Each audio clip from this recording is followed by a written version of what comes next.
बिस्मिल्लाहिर्रहमानिर्रहीम अस्सलामुअलैकुम। Welcome back to my channel. आज की वीडियो में हम लोग सीखेंगे करेंसी कन्वर्टर बनाना। इसके लिए हम डायनेमिक अप्रोच यूज़ करेंगे। पहले ऑब्जेक्ट बनाएंगे, फिर उसकी प्रॉपर्टीज सेट करेंगे, फिर उसके बाद हमने वेरिएबल्स बना के स्क्वायर नोटेशन की मदद से ऑब्जेक्ट की प्रॉपर्टीज़ की वैल्यूज़ को गेट करना है। किस तरीके से ये सारा काम होगा हम स्टार्ट करते हैं। यहाँ पर आप देख सकते हैं मैंने सारी चीज़ें रेडी करके रखी हुई हैं। मैंने एक फ़ाइल बनाई है करेंसी कन्वर्टर के नाम से, उसके अंदर मैंने सारी इंस्टॉलेशन कर ली है। मैंने अपनी मेन फ़ाइल बनाई है index.ts के नाम से। उसके बाद मैंने ts config की फ़ाइल बनाई है, package.json की फ़ाइल बनाई है, और उसके बाद मैंने इंक्वायरर को इंस्टॉल किया है। उसके बाद उसकी टाइप्स मैंने इंस्टॉल की हैं। तो सारी चीज़ें मैंने .gitignore की फ़ाइल बना के उसके अंदर नोड मॉड्यूल्स को रख दिया है। तो सारा काम मैंने यहाँ पर कर लिया है ताकि हमारा टाइम बच जाए। सही है। अच्छा, अब क्या करना है, सबसे पहले हम जाके सेटिंग्स कर लेते हैं। सेटिंग्स मैंने नहीं की हैं, वो हम कर लेते हैं। पहले हम कॉन्फ़िग की फ़ाइल में जाते हैं।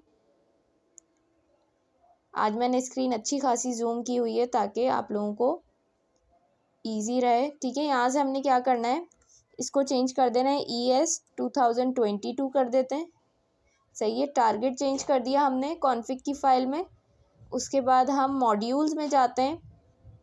यहाँ पर हमने कर देना है नोड नेक्स्ट। इसके बाद यहाँ से हमने ये कमेंट हटाना है मॉड्यूल रेजोल्यूशन में, और यहाँ भी हमने क्या करना है, नोड नेक्स्ट। सही है। अब ये कॉन्फ़िग की फ़ाइल की हमने सेटिंग्स कर दी हैं। अब जाते हैं पैकेज.json में। पैकेज.json में एक ही काम करना है, मेन के नीचे हमने टाइप क्रिएट करनी है, किसकी, मॉड्यूल की। सही है। अब ये हमने इन दोनों फाइल्स की कॉन्फ़िगरेशन कर दी है। इनको हम बंद कर देते हैं। सेटिंग्स हमारी यहाँ पर हो चुकी हैं। अभी जो है JS की फ़ाइल नहीं क्रिएट हुई है क्योंकि मैंने कंपाइल नहीं किया है। जब करूँगी तो वो भी यहाँ पर क्रिएट हो जाएगी। ठीक है, इसको हम यहाँ से बंद कर देते हैं अभी। अब देखिए यहाँ पर मैंने लिख दिया है इम्पोर्ट इंक्वायरर फ्रॉम इंक्वायरर। ठीक है, ये स्टेटमेंट मैंने यहाँ लिख दिया। सारी चीज़ें हो चुकी हैं इंस्टॉल। अब हम अपनी कोडिंग स्टार्ट करते हैं। देखिए, सबसे पहले हमने करना क्या है, हम बनाएंगे एक ऑब्जेक्ट, ठीक है, जिसमें हमने क्या करना है, सारा डमी डेटा लिखना है। किससे रिलेटेड, करेंसी से रिलेटेड। तो हम वो बना लेते हैं। मैं यहाँ पे वेरिएबल बना रही हूँ कॉन्स्ट करेंसी। इसको टाइप हम एनी दे देते हैं। इसके बाद हम ऑब्जेक्ट बनाते हैं। सही है। कर्ली ब्रेसेस में जो भी लिखा जाता है वो क्या होता है हमारे पास, ऑब्जेक्ट जब बनाते हैं तो हम कर्ली ब्रेसेस लगाते हैं। अब हमने क्या करना है, सारा डमी डेटा बनाना है। मैं यहाँ पर लिखती हूँ मैं यहाँ पर लिखती हूँ USD 1। ठीक है। अच्छा, इसके साथ मैं एक चीज़ और यहाँ पे मेंशन कर देती हूँ, बेस करेंसी। ठीक है, इसको मैं अभी समझाऊंगी मैंने क्यों लिखा है बेस करेंसी। बाकी हम करेंसीज यहाँ पे लिख लेते हैं पहले।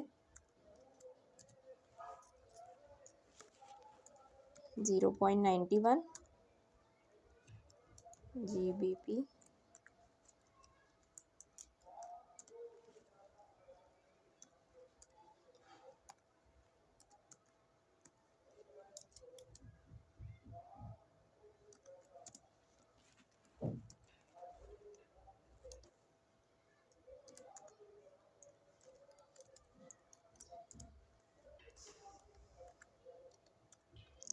सही है। यहाँ पर मैंने क्या कर दिया, ये एक डमी डेटा क्रिएट कर दिया है। अब देखिए, इसको समझना है हमने। हम बना रहे हैं करेंसी कन्वर्टर। आप लोगों को नो हाउ तो होगी करेंसी कन्वर्टर से रिलेटेड कि होता क्या है ये। बेसिकली करेंसी कन्वर्टर होता ये है कि हम एक करेंसी वहाँ पर पुट करते हैं कि भाई हमारे पास ये करेंसी है, इतने पैसे हैं। यानी मैं बोल रही हूँ फॉर एग्जांपल मेरे पास जो है 20,000 पाकिस्तानी रुपीज़ हैं, तो वो मैं वहाँ यहाँ लिखूँगी वैल्यू। उसके बाद मैं बोलूँगी मेरे इन 20,000 पाकिस्तानी रुपीज़ को कन्वर्ट कर दो डॉलर के अंदर, ये कितने बन रहे हैं। मुझे पता है कि मेरे 20,000 पाकिस्तानी रुपीज़ कितने डॉलर बन रहे हैं, मुझे ये मालूम करना है। तो मैं क्या करूँगी, वो वहाँ से मैं जो है डॉलर सेलेक्ट करूँगी, वो फिर जो है ये सारा कन्वर्ट करके मुझे दे देगा भाई आपके 20,000 पाकिस्तानी रुपीज़ इतने डॉलर्स बन रहे हैं। तो ये करेंसी कन्वर्टर होता है। अच्छा, अब इसके लिए करना क्या होता है, यहाँ पर मैंने सारा डमी डेटा ले लिया है, ठीक है। यहाँ पर मैंने कुछ करेंसीज लिखी हैं और उनके एक्सचेंज रेट्स लिखे हैं। अब देखिए समझना ये है, यहाँ पर पहले तो मैंने बेस करेंसी क्यों लिखा है डॉलर के आगे। देखिए आप जब भी करेंसी कन्वर्टर बनाएंगे आपको सबसे पहले अपनी एक बेस करेंसी सेलेक्ट करनी पड़ेगी। बेस करेंसी आप कोई भी रख सकते हैं, आप यूरो भी रख सकते हैं, आप PKR भी रख सकते हैं। मैंने यहाँ पर डॉलर को बेस करेंसी बनाया है, ठीक है। लेकिन इस बात का आपने ख्याल रखना है, अब देखिए बेस करेंसी मेरी डॉलर है तो मैंने यहाँ $1 लिखा है। अब ये जो बाकी सारी करेंसीज हैं ये सब मैंने किसकी बेसिस पे इनके एक्सचेंज रेट लिखे हैं, डॉलर की बेसिस पे। यानी $1 कितने यूरो के बराबर है, 0.91 यूरो के। $1 कितने GBP के बराबर है, 0.76। $1 कितने इंडियन रुपीस के बराबर है, 74.57। $1 कितने PKR के बराबर है, 280 के।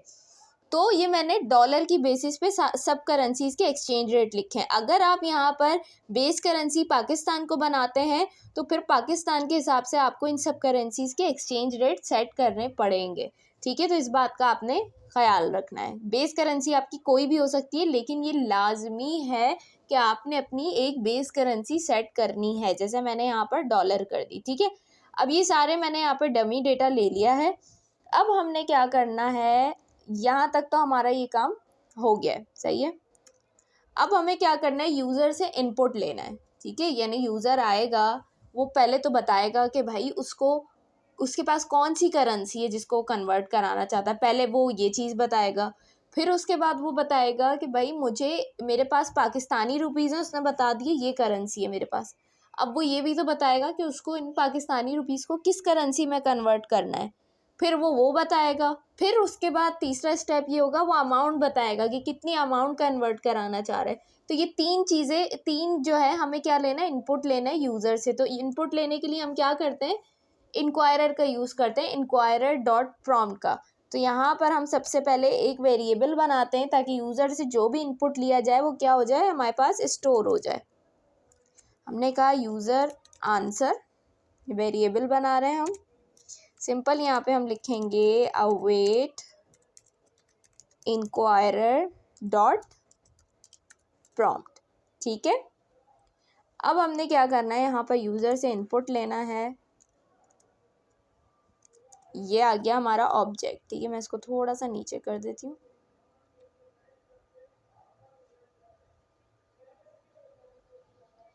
अब यूज़र से इनपुट लेना है हमने। अब इसके अंदर हम जो है ऑब्जेक्ट की प्रॉपर्टीज़ लिखेंगे। क्या क्या आएंगी भाई, सबसे पहले तो हम आ जाते हैं नेम पे। नेम क्या रखेंगे हम इसका, नेम हम इसका रखेंगे फ्रॉम, ठीक है। यानी इस करेंसी को कन्वर्ट कराना है उसने, ठीक है। नेम लिखा, नेम के बाद हम लिखेंगे मैसेज। मैसेज क्या लिखें भाई, हम लिख देते हैं इंटर फ्रॉम करेंसी।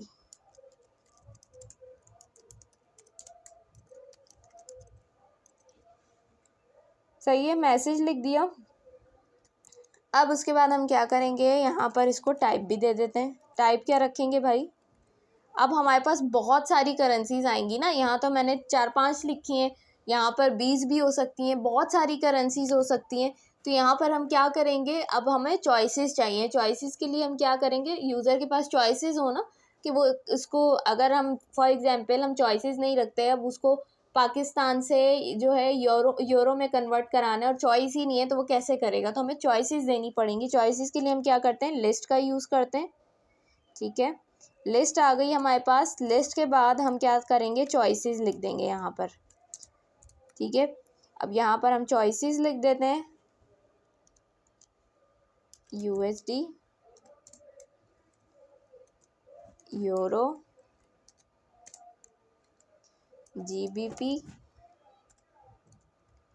और इंडियन रुपीज़ आ जाएंगे हमारे पास। और क्या है लास्ट में, PKR। सही है, यहाँ पर हमने क्या किया है, अपनी करेंसी सेट कर दी है। ये चॉइसेस यूज़र को मिलेंगी, ठीक हो गया। यहाँ तक हमने कर लिया ये काम। अब ये क्या है, हमारा एक ऑब्जेक्ट बन गया। अब इसको समझ लीजिए, ये क्या है, फ्रॉम हमने रखा है, इंटर फ्रॉम करेंसी। अब इसमें क्या होगा कि यूज़र क्या करेगा, इस पर सबसे पहले सेलेक्ट, ये जो ऑब्जेक्ट बनाए किस लिए बनाए, यूज़र से कौन सा इनपुट लेने के लिए, कि यूज़र हमें बताए कि भाई उसके पास कौन सी करेंसी है जिसको वो कन्वर्ट कराना चाह रहा है। नोट index.js, ये देखिए पहला ऑप्शन हमारे पास आ गया जो हमने ऑब्जेक्ट बनाया है, inter from currency, use arrow keys, कोई सी भी करेंसी आप सेलेक्ट कर सकते हैं, ठीक है। मैंने कहा PKR, सही है, मेरे पास पाकिस्तानी रुपीज़ हैं। अब आगे का काम तो आ ही नहीं रहा, ऑप्शन ही नहीं दे रहा हमें कि किस करेंसी से कन्वर्ट कराना है, तो उसके लिए हमें कोडिंग करनी पड़ेगी ना, ऑब्जेक्ट बनाना पड़ेगा एक और। तो अब हम क्या करेंगे, हम यहाँ से यहाँ तक ये पूरा ऑब्जेक्ट जो है हमारा कॉपी करते हैं और यहाँ पे लगाएंगे हम कॉमा, कॉमा लगाने के बाद एंटर करके इसको पेस्ट कर देंगे, ठीक है। ये हमारा बन गया सेकंड ऑब्जेक्ट। अब देखिए यहाँ पर मैंने कॉमा क्यों लगाया है, कॉमा इसलिए लगाएंगे ताकि दोनों ऑब्जेक्ट सेपरेट हो जाएं एक दूसरे से, इसलिए हमने कॉमा का यूज़ किया है, सही है। अच्छा, अब ये जो ऑब्जेक्ट बनाया है हमने, ये सेम एज इट इज़ रहेगा क्योंकि हमें सेम इनपुट लेना है यूज़र से, बस चेंजेस कहाँ आएंगी, नेम में चेंज आएगा, इसको हम 2 का नेम दे देते हैं और यहाँ पर मैसेज में फ्रॉम की जगह 2 आ जाएगा, सही है। बाकी सारी चीज़ें सेम रहेंगी एज इट इज़, कुछ भी चेंज नहीं होगा। अगेन हम जाते हैं, कंपाइल करते हैं, एग्जीक्यूट करते हैं इसको,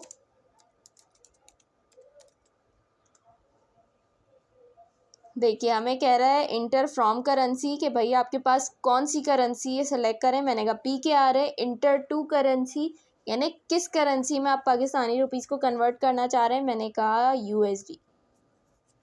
ये देखिए आगे कोई ऑप्शन नहीं आ रहा, कोडिंग करनी पड़ेगी भाई। तो चलिए एक और ऑब्जेक्ट बनेगा, यहाँ पर अगेन कॉमा लगाएंगे। अब जो ऑब्जेक्ट बनेगा वो किसका बनेगा, हमारे पास अमाउंट का बनेगा। अब हमें अमाउंट का ऑब्जेक्ट बनाना है, यहाँ पर हम नेम दे देते हैं इसको, क्योंकि थर्ड स्टेप मैंने क्या कहा था आप लोगों से कि वो अमाउंट मांगेगा, जो करेंसी उसके पास है वो भी उसने इनपुट दे दिया, किस करेंसी में कन्वर्ट करना है वो भी इनपुट दे दिया। अब तीसरा स्टेप ये है कि वो अमाउंट बताएगा कि कितनी अमाउंट है उसके पास जो वो कन्वर्ट करना चाह रहा है। नेम दे दिया हमने। अब मैसेज की बारी आती है, मैसेज क्या लिखेंगे भाई, इनको एंटर योर अमाउंट, ठीक है।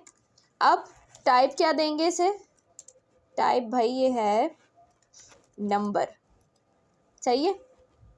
यहाँ तक हमने ये काम कर लिया, हमारा यहाँ तक ये काम ख़त्म हो गया, हमने ऑब्जेक्ट्स बना लिए। यूज़र से 3 इनपुट लेने थे, हमने तीनों के ऑब्जेक्ट बना लिए। यहाँ पर चल के देख लेते हैं, अगेन हम कंपाइल करते हैं, नोट index.js, PKR सेलेक्ट किया हमने, डॉलर सेलेक्ट किया, कह रहा है इंटर योर अमाउंट। मैंने कहा भाई 20,000 पाकिस्तानी रुपीज़ है मेरे पास। अब देखिए आगे कुछ भी नहीं आ रहा, ठीक है, कुछ भी नहीं आ रहा। इसका मतलब क्या है, आगे हमें मज़ीद थोड़ा काम करना पड़ेगा। यहाँ तक तो आप लोगों को समझ आ गया, हमने यूज़र से इनपुट ले लिया, ठीक है। अब हम नीचे आ जाते हैं थोड़ा सा।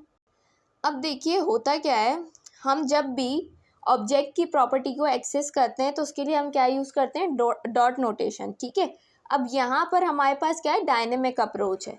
यहाँ पर हमने क्या करना है, यूज़र ने जो भी इनपुट दिया है उसको गेट करने के लिए हम पहले वेरिएबल्स बनाएंगे और फिर क्या करेंगे, स्क्वायर नोटेशन का यूज़ करेंगे ऑब्जेक्ट की प्रॉपर्टी को एक्सेस करने के लिए। यहाँ पर वो किस तरीके से होगा हम देख लेते हैं। पहले हम यहाँ पर आ गए, हमने करने हैं वेरिएबल्स बनाने। मैं कहती हूँ फ्रॉम अमाउंट, ठीक है। यहाँ पर हम लिखेंगे करेंसी, सारा मैं आप लोगों को भी डिटेल से समझाऊंगी। यहाँ पर हमने लगाया स्क्वायर ब्रैकेट, यहाँ पर हमने लिखना है इसका नाम डॉट फ्रॉम, सही है। यहाँ तक हमने कर लिया। पहले हम सारे वेरिएबल्स बना लेते हैं, let to amount currency user answer 2। ठीक है, उसके बाद लेट अमाउंट और यूजर आंसर डॉट अमाउंट।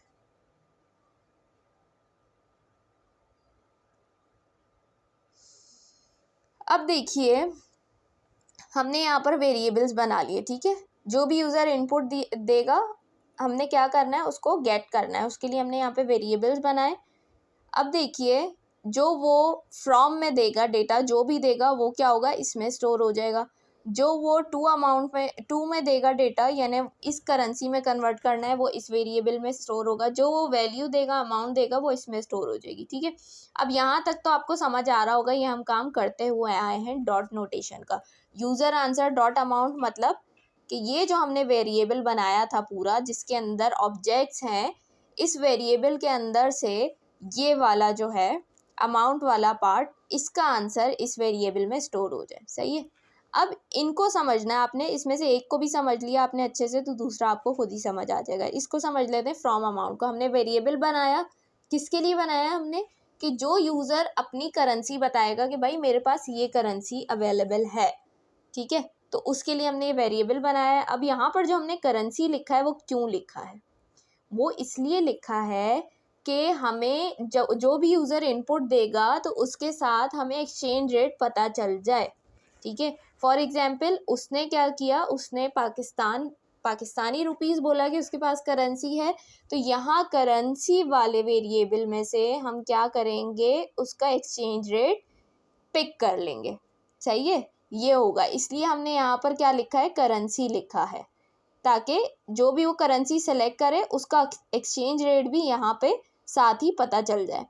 अब यहाँ पर यहाँ तक तो समझ आ गया था हमें कि ऑब्जेक्ट की प्रॉपर्टीज़ को एक्सेस करने के लिए हम क्या करते हैं, डॉट नोटेशन का यूज़ करते हैं। हर प्रोजेक्ट में हम यही करते हैं।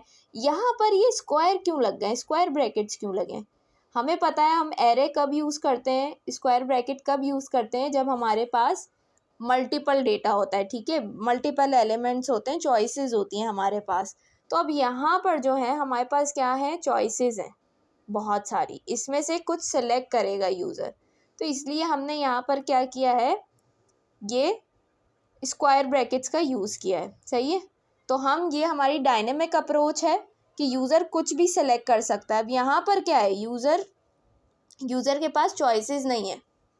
ठीक है, अब देखिए यहाँ पर होगा क्या कि यूज़र यहाँ पे क्या करेगा, करेंसी एक्सचेंज रेट पता चल जाएगा। यूज़र आंसर डॉट फ्रॉम का मतलब क्या है कि इस वेरिएबल में से जो यूज़र आंसर के नेम से है, इसके अंदर जो एक ऑब्जेक्ट बना है फ्रॉम के नेम से, उसके अंदर जो भी डेटा दिया जाएगा वो कहाँ आएगा, इस वाले वेरिएबल के अंदर आएगा। ठीक है, और उसी के साथ वो क्या करेगा, जो भी वो करेंसी बताएगा उसका एक्सचेंज रेट पिक कर लेगा। इसलिए हमने करेंसी लिखा है। सेम इसी तरीके से टू अमाउंट वाले में भी काम होगा, और यहाँ पर अमाउंट वाला मैं ऑलरेडी आप लोगों को समझा चुकी हूँ। अब हम क्या करेंगे, इनको कंसोल कर देते हैं, console.log। यहाँ पर हम लिखेंगे simple from amount, Ctrl+C, Ctrl+V, Ctrl+V। यहाँ पर आ जाएगा टू अमाउंट, और यहाँ पर क्या आ जाएगा, खाली अमाउंट। अब चल के हम इसका रिजल्ट देखते हैं, ये क्या आ रहा है भाई।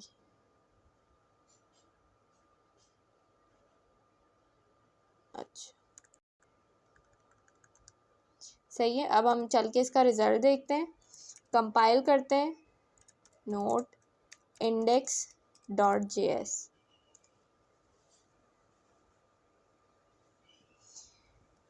हमने कहा भाई हमारे पास है USD, ठीक है, डॉलर है हमारे पास, हम इसको पाकिस्तानी रुपीज़ में कन्वर्ट करना चाहते हैं। कह रहा है भाई अपनी अमाउंट बता दें आप। हमने कहा $1000 है हमारे पास, इसको हम कन्वर्ट करेंगे। अच्छा, अब देखिए क्या आ गया, इसका एक्सचेंज रेट बता दिया उसने। मैंने कहा यूएसडी मैंने सेलेक्ट किया कि मेरे पास डॉलर में पैसे पड़े हुए हैं, तो उसने उसका एक्सचेंज रेट बता दिया यहाँ पे। फिर हमने कहा कि हमें पाकिस्तानी रुपीज़ में कन्वर्ट करना है, उसने पाकिस्तानी रुपीज़ का एक्सचेंज रेट बता दिया। यहाँ पर जो अमाउंट लिखी थी मैंने वो एज इट इज़ आ गई। अभी इसने कन्वर्ट नहीं किया है, ठीक है, कन्वर्ट नहीं किया है, उसके लिए हमें कैलकुलेशन करनी पड़ेगी, फॉर्मूला लगाना पड़ेगा। अब यहाँ पर देखिए क्या बात आप लोगों को समझ आई, ये जो 1 लिखा है, मैंने क्या कहा था आप लोगों से, एक मिनट इसको मैं थोड़ा सा नीचे करती हूँ। ये देखिए मैंने क्या कहा था, यहाँ पर हमने करेंसी क्यों लिखा है, यूज़र आंसर डॉट फ्रॉम में जो यूज़र ने इनपुट दिए, यानी उसने बताया भाई मुझे ये वाली करेंसी कन्वर्ट करवानी है, डॉलर कन्वर्ट करवाना है। तो अब जैसे ही उसने डॉलर का नाम लिख दिया तो क्या होगा, करेंसी में से जाके उसने डॉलर का एक्सचेंज रेट पिक कर लिया, तो यहाँ पर क्या आ गया, 1 आ गया।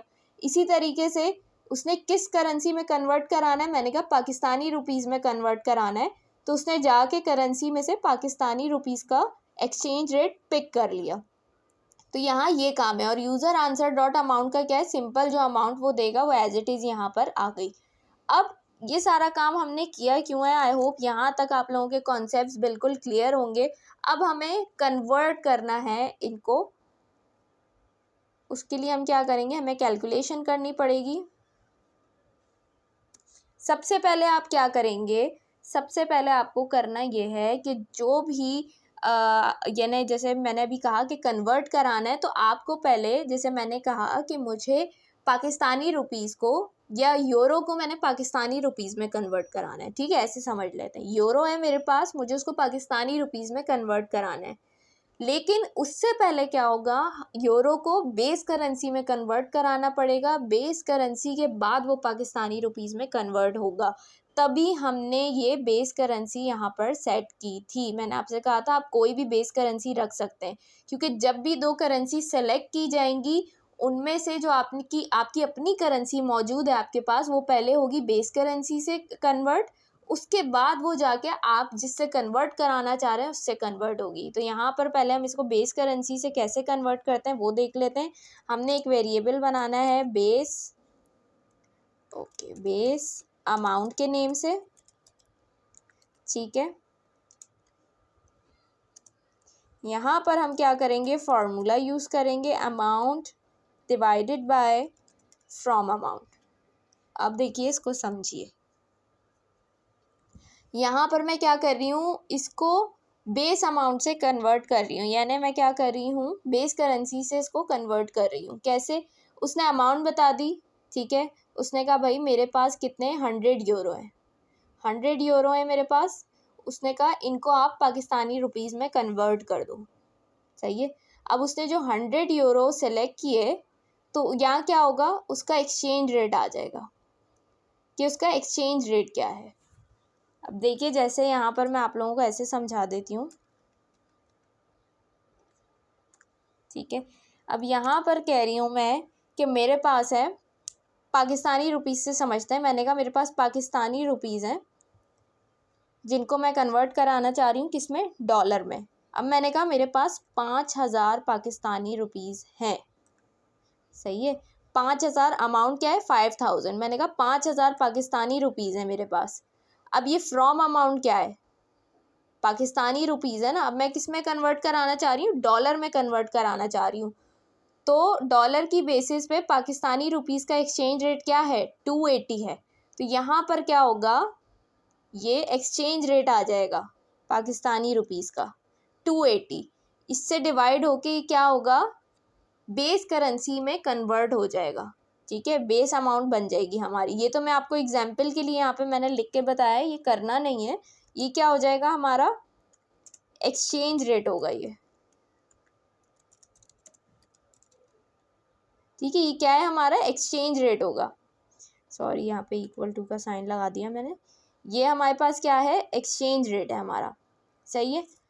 अब देखिए इसको मैं यहाँ से हटा देती हूँ, कन्फ्यूजन ना क्रिएट हो जाए आप लोगों के लिए। आई होप ये चीज़ आप लोगों को समझ आ गई होगी कि जो भी अमाउंट होगी आपकी, उसको आपने क्या करना है, एक्सचेंज रेट से डिवाइड करना है, तो आपके पास बेस अमाउंट आ जाएगी, यानी आपने अपनी बेस करेंसी से उसको कन्वर्ट कर दिया। इस स्टेप के बाद क्या होगा, हमारा लास्ट स्टेप होगा कि जो भी आप किसी भी करेंसी में कन्वर्ट करना चाह रहे हैं वो कन्वर्ट हो जाएगी फाइनली। तो यहाँ पर हम लिखते हैं कन्वर्टेड अमाउंट, ठीक है, कन्वर्टेड अमाउंट। अब क्या करना है, हमने स्पेलिंग चेक कर लूँ भाई मैं। अब क्या करना है, हमने सिंपल इस बेस अमाउंट को, बेस अमाउंट में कौन सी अमाउंट आ गई, जो कन्वर्ट हो चुकी है हमारी बेस करेंसी से, ठीक है, इसको हमने सिंपल क्या करना है, मल्टीप्लाई करना है किस अमाउंट से, 2 अमाउंट से।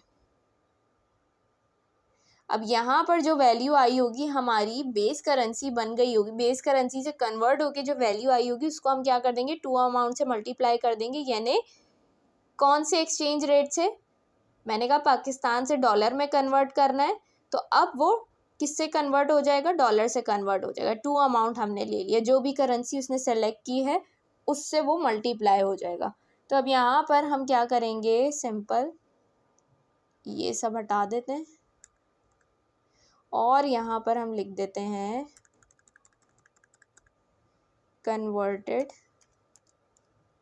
अमाउंट। सही है। अब चल के देखते हैं, इसको कंसोल करते हैं, पढ़ ले आते हैं थोड़ा सा। TSC node index.js।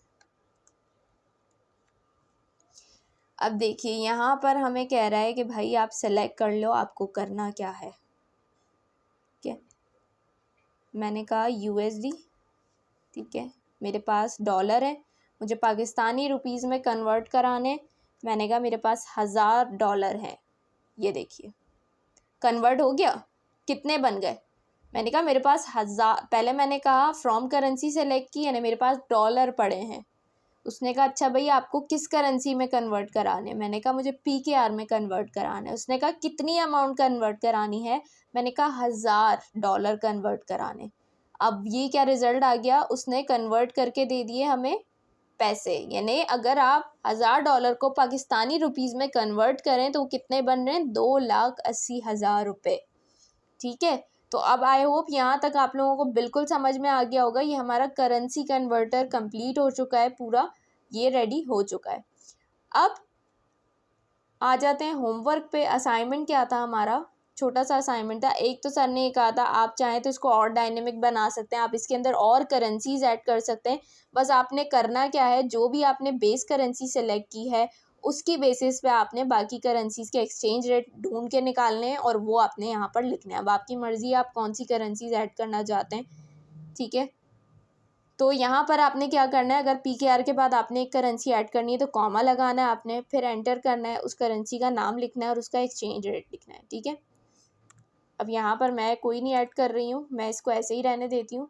एक काम ये करना है, उसके बाद आपने क्या करना है, चॉइसेस में आके वो करेंसी ऐड कर देनी है। जैसे हमने सारी करेंसीज लिखी हुई है ऐसे ही आपने ऐड कर देनी है। आपने कॉमा लगाना है और कोटेशन के अंदर आपने उस करेंसी का नेम लिख देना है, ठीक है।